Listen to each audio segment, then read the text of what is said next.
কেন শেখ হাসিনাকে ঘিরে ভারত এতটা অনড়? ক্ষমতা হারানোর পরও কেন দিল্লি আপোস করছে না?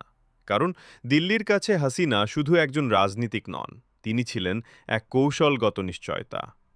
দশকের পর দশক ধরে হাসিনা ভারতের জন্য সীমান্ত নিরাপত্তা, সন্ত্রাস দমন আর চীনের প্রভাব ঠেকাতে বড় ভূমিকা রেখেছেন।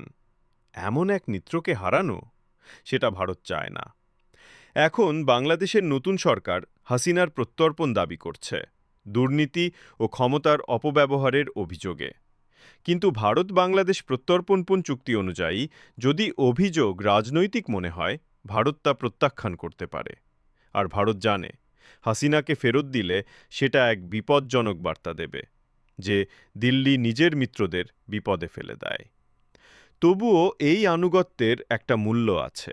বাংলাদেশের অনেকেই মনে করে ভারত একনায়কতন্ত্রকে সমর্থন করেছে এবং গণতন্ত্রের দাবিকে উপেক্ষা করেছে।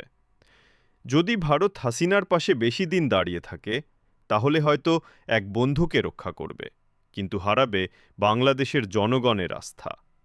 তাই এখন ভারতের কৌশল একটাই, হাসিনাকে রক্ষা করা, প্রভাব বজায় রাখা, আর এই সূক্ষ্ম কূটনৈতিক দড়ির ওপর ভারসাম্য রাখা। বাংলাদেশে ভারতের সবচেয়ে কঠিন সিদ্ধান্ত।